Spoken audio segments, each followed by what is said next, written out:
Welcome to Roundup, reaching you from Trust TV studios in Abuja. I'm Zara Denejo. Infertility is almost seen as a curse in these parts. There's so much pressure on women to bring forth the fruit of the womb, literally the moment they tie the knot. In recent times, there has been a rise in IVF interventions to remedy this problem. My guest today is Hafsat Sani Mohammed, an inspirational and courageous woman who faced 11 years of infertility. She has used her social media platforms to educate women on the options available to them. Hafsat has received a miracle in the form of triplets after she adopted an orphan baby girl and gone through the IVF procedure. Welcome to Roundup. Thank you. Thank you. So when did you realize that you would need help to have children? I think in the first few years of our marriage, maybe like the third year or so, the first year, we kept trying. We didn't do any family planning method. We didn't try to do anything. And then we didn't get pregnant. So we decided to like go to the hospitals, check, do tests, both me and my husband. We tried, and then some of the doctors said, like, you don't really have issues, you can try, let's try for like 2 years, 2 or more years. If everything is not fine, you can come back, and then we'll try other options. So in the third year, we decided to go for IUI. I did IUI in my third. What does IUI mean? What does it stand for? I don't remember. Oh, you don't remember? Okay. It is intrauterine something yes, maybe. Yes, okay. I can't remember. So we did that, and I was able to conceive, but then I lost it. So after that, a few months later, we decided to adopt, and then later on, after 8 years, we decided to go for IVF. Again? Yes. Yeah, so take me through your process. Why adoption? Why did you go for adoption after you had miscarried? I don't know whether it's the miscarriage that actually triggered it, but when I got married and we didn't have kids, we didn't have issues. It wasn't like really a big deal.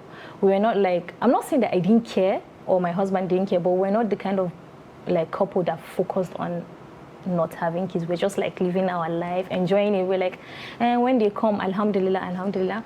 And then at a point, I remember going for Hajj, and I was like praying to Allah, because I know there's a scripture in like Islam that says that like God said that in the last day that he will be shy of like some people, those people that he didn't give kids, that he's going to treat because he feels, I don't know. Yes, like, you know the yes, scripture, right? So at a point I was like, maybe this is, I know people face different tests in their life, and then me, everything is going well, my marriage, I'm not having any problem. This is the only issue we are facing. So I was like, maybe this is my own trial. So I was like, kind of fine with it.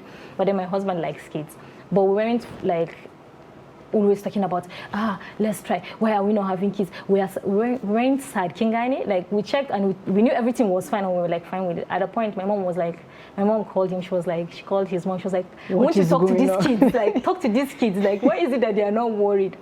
So we're like, at the end, anyway, it's fine. So when I went to Hajj, I went to the Kaaba. I was like asking God, like, if kids are going to be a problem for me, please God, don't give me. But if you're going to give me the ones that are going to like be a blessing for me, blah, blah, blah. So after we did IVF, before the IVF, someone close to me, like girl was pregnant, and then she died during pregnancy. And then my uncles were suggesting that, please, if any of you, they like spoke to my siblings, like if any of you is asked to collect the baby, you people should say you've left it for Hafsat. It was my uncles, like my father's brothers, they were the one that suggested that the baby should be given to me. But then at the final stage, the baby wasn't given to me, and I was heartbroken. So I think my husband saw that.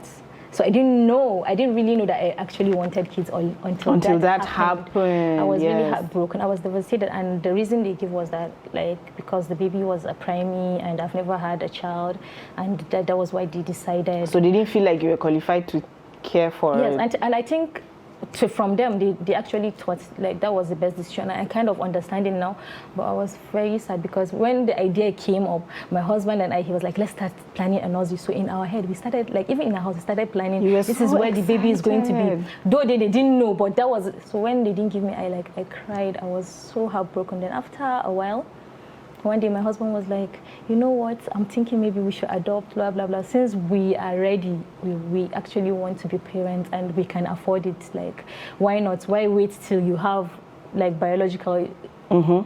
Let's start with adoption. And then my sister always tells me this, my older sister, she always says, Ana haihuwa kuma, kana haihuwa kuma ana haihuwa maka. And then when I decided to adopt, one of my sisters, she had a baby girl before me. And when she was having the baby, she told me that this is your daughter. So when I said I was going to adopt, she looked at me and she said, Hafsatu, wallahi, when I told you that I've given you this baby, I meant it. You can take it. Yes, she said, I meant it. Oh.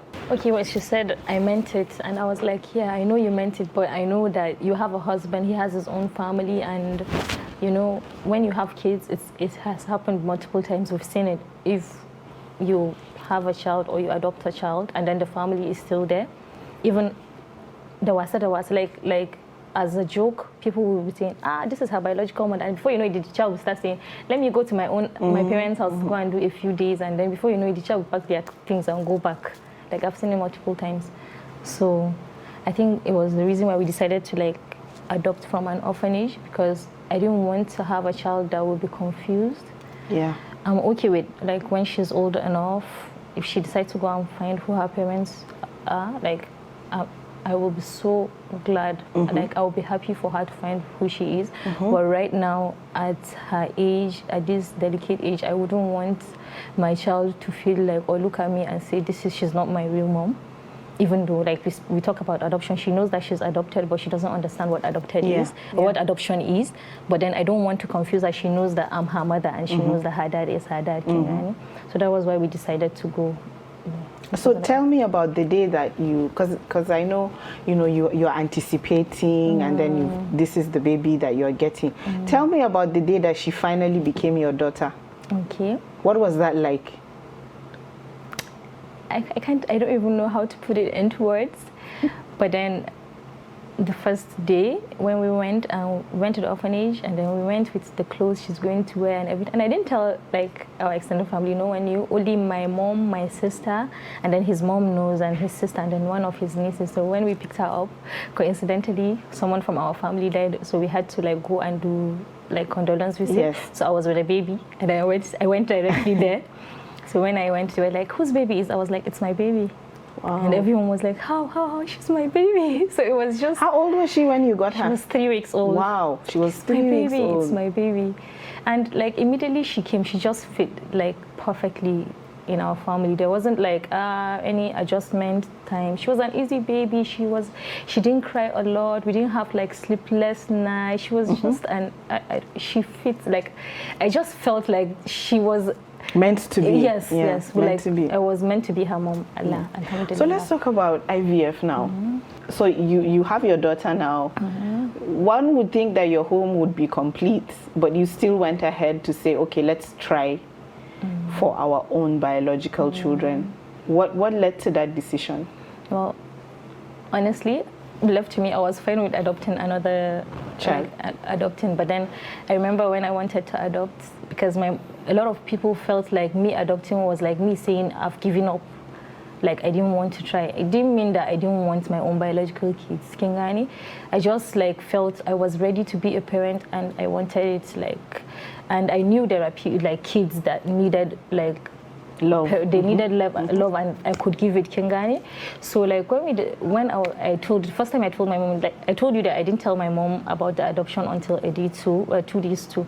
So when I told my mom, she was like, can you promise me that you're going to try? I need you to promise me. Yes, I'm giving you my blessings. I'm so, like, I've accepted it. I'm so happy for you, but I need you to promise me that you've not given up and that you're going to try. So after we did that, she kept saying that it's high time Zara is alone. And then my elder sister also told me that make sure you have a sibling for Zara. You don't want her to be alone. So she was like, even if you want to adopt, it's fine, but don't let her to be alone. Let her just have a sibling. So I think 2018, we said, okay, Tom, we're going to try. And if it doesn't work, like, me and my husband, we said, if it doesn't work, we're not trying again. So you just decided it was going to be a one-time? It was just a one-time thing, because we had the option of even freezing some of the eggs, but we didn't do it. We just said, let's do it so that, you know, let's try, like, every possible, like, option. And then when we went to the doctor, he said there's IUI, there's because my fertility issue isn't that big, so I can do IUI, but I was like, let's just do IVF so that we can make sure that everything, if it doesn't work, then that's fine. So we decided to go for the IVF. So what was the most remarkable thing for you throughout the IVF journey, and how long did it last? The process, you know, depending on your fertility issues and your conditions, it can take longer. But mine took like, I think, a month or so. But before then, I had my hormonal test, and then they checked my prolactin level was very high. So they gave me some drugs to correct it. Then after correcting it, I think immediately we initiated the IVF. It took us like a month before like embryo transfer, extraction, and everything, like a month day. So it took like a month from test to implantation? Yes. Okay, so after implantation, what happened? After implantation, you wait. You wait, and there's a lot of anxiety, there's fear. You have to like be on bed rest, and then you constantly, you can't wait. There's a 2 weeks waiting period, and that's the most challenging 2 weeks of your time, because you're always, is it going to work? Did it work? Did it not work? And then at the 2 weeks mark, you go, you have a test, and then they'll see whether you're pregnant or if you're not, they'll tell you if you're pregnant, it's successful, then that's fine. But were you initially planning to have triplets, or it just happened? Honestly, I didn't think I would have triplets, but then 3 embryos, we actually picked 4 embryos to be transferred, thinking maybe probably some of the embryos, maybe we're going to lose them along the way. Okay. But then on the final stage, on the day of embryo transfer, my doctor, Dr. Onu, he looked at me and he said, Hafsat, because of your size and your age, because I'm already 32, so he was like, let me just put 3 instead of 4. And I was like, fine, let's do 3. So we did 3. But I never thought that all 3 will be viable. Yeah.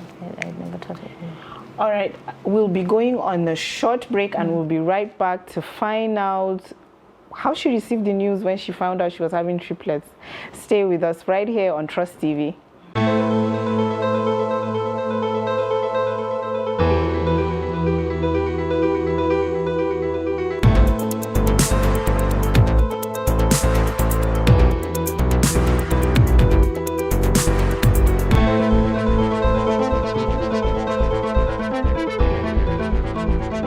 Welcome back to Roundup with Zara Danejo, and today we're speaking with Hafsat Sani, the mother of triplets, and we're just about to find out how she felt when the scan showed that there were 3 babies.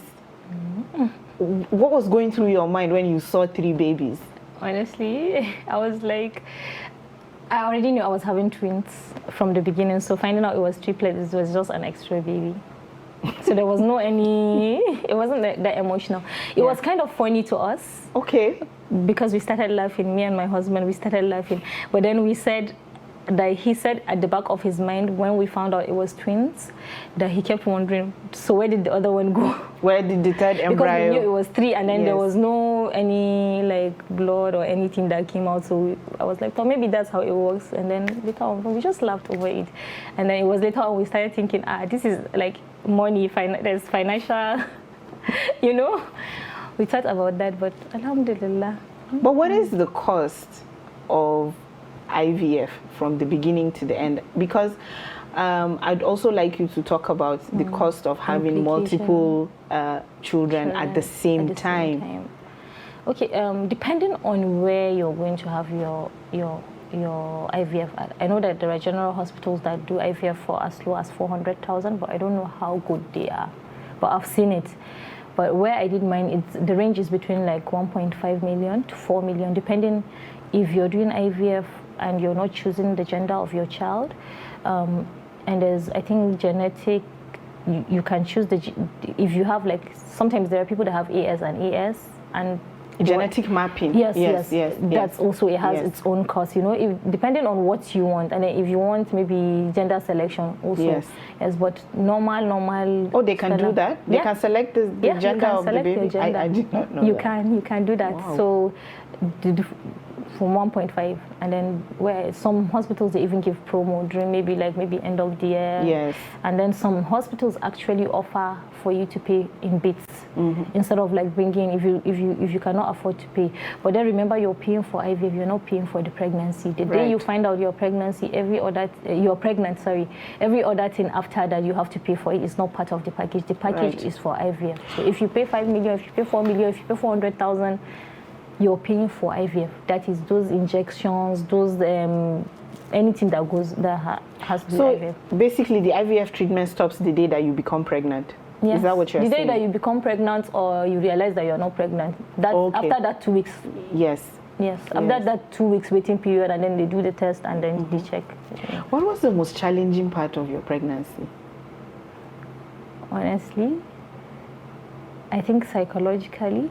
And then another thing I had was because I had multiples, my PCV was always low, and I wasn't eating. I was having nausea. I was vomiting all through. I was spitting, so I was practically dehydrated, like almost 70% of my pregnancy. The first 5 months was horrible. I didn't think I spent like 10 days at a go without going to being admitted in the hospital in the first 5 months. Wow. Well, it was that was like throughout the first 5 months you were constantly going to the hospital and back. Like to the extent that I just said I'm a resident in this hospital because there's always something coming up. Maybe I wasn't breathing, maybe then they gave me drugs to suppress the nausea, but then if I miss a drug for a day, like maybe I have morning and evening, if I miss the morning, that day I'm going to sleep in the hospital because I won't be able to eat anything.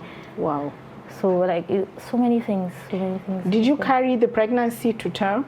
No, 34 weeks. 34 weeks. 34 weeks. Okay. So they had to be taken out? Yes. We were 34, 33. My doctor's target was 34 weeks. But if you're having multiples, anything from 27 weeks is fine. So by the time I started approaching, I think 26 weeks or so, I got like a steroid injection to make sure that my baby's lungs are developed in case if there's an emergency. But I was able to carry it to 34 weeks. What are some of the things that you want people to know about going for IVF that they probably don't know? There's a lot of injections. You're going to have like mood swings. Some people have pus in their body. Like an abscess? Yes, they react. But I did not react negatively to the drugs. But then you have to have, there's hormonal drugs that you get maybe up to like 4 months of your pregnancy before it's removed. It's one of the most uncomfortable because it's ingested transvaginally. Wow. So you're going to have, so it's not just the injections, you also have hormones and drugs through to be vaginally administered. Yes, you have like oral and then you have transvaginal. Wow. So you have to like be all in because you can't afford to miss any drug because everything is there for a reason. When your doctor tells you this is what you're supposed to do, you have to do. And another thing is like those hormonal injections you're supposed to do post embryo transfer. There's a particular time. Maybe they'll tell you it's 12 o'clock every day. So you have to do it 12 o'clock every day. You can't have, I forgot. Like 12 on the dot. If you start your first dose is 1, all consecutive doses will be like 1. So you have to choose the time that is very convenient for you because you have to have it at the same time every day as they are monitoring the embryos to see if as they are monitoring the eggs to see if they are the size, they reach the size the doctor wants. So it can be exhausting. So are you able to is it possible for a woman to have normal activities and have a normal life while going through IVF? It's possible, but it makes everything high risk. Most people do it. There are a lot of people that have gone through IVF and you wouldn't even know. It's very possible, but then, So what are your recommendations for someone who's watching and she thinks, maybe I should try IVF? What do you recommend? Mine is like make sure you're ready, because it's draining psychologically, like physically, mentally, right? You're going to have to stop so many things, like if your job requires you to travel all the time, if you're in the IVF process, you won't be able to travel. Even though when some people are pregnant, after the pregnancy, they can travel, but it's not advisable. Maybe you might need to have bed rest during the process, you know? So if you're planning on doing IVF, make sure that you clear your calendar. For how long? Depending on your condition, it's doctor that will give you that advice. So me, my own, I even overdid because I don't want to do anything. I don't want to make any mistakes. So I made sure I was at home. I only go out when it was necessary. I didn't stress myself. I wasn't working. Even household chores I wasn't doing. Even food, I know they cook. You were just sitting. I was just sitting. And then my husband is like the most supportive human being. He does everything for me. Even when I was pregnant, I was having all those complications. Like even my mom, everyone is like, do you want to go back home? You can come home. And then I was like, leave us, we are fine. He does everything. Even if I asked him, I said, can you tell the maid, or can you tell the maid to do something, to make something for me? He'll be like, okay, it's fine. He'll go and make it. Aww. So my husband, like, I don't regret like being at home with him because he did actually, I know he even did better than what maybe will be offered at home. So you went from a house that had no children, a quiet, empty adult house, to, I can imagine all the chaos that ensues with four children, all under the age of 5. What's that transition been like for you? It wasn't easy. It wasn't easy, but alhamdulillah, we're able to adopt. I have a good support system, and we have, like, you know, I think whatever challenge you're going to face in life, if you have a good support system, it makes everything easy. My family, his family, he has siblings, I have siblings, my mom is in town. So, and then we have helps. We have people helping. So from the beginning, after giving birth, I fell ill. The kids were having, we had one of them was in the incubator for a long time. You know, with multiples, there's a possibility of having a child that is going to be maybe underweight. So many things can happen. And then me, myself, I also fell ill. So we stayed in my mom's house for almost 5 months.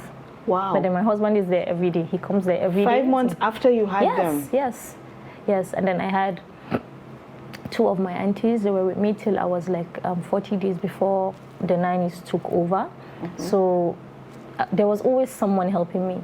We had, at night, I didn't sleep because I had my triplets. 2 of them, they used to have, maybe after eating food, it comes back out. So I was always scared that maybe I'll be sleeping or the helps will be sleeping and then something will come out and then they will choke. So I wasn't sleeping at night. But then during the day, in the morning, immediately after Subhi prayer, I leave them. I go to the room, and then my mom and the maids and everybody will handle the kids. So it helped. So imagine if you're doing everything alone. Most of the time when you have multiples, they don't sleep at the same time. Even from the hospital, there was a time during nursing I had a seizure because I was exhausted. You had a seizure? I had a seizure while you were nursing? Yes, at the NICU. Wow.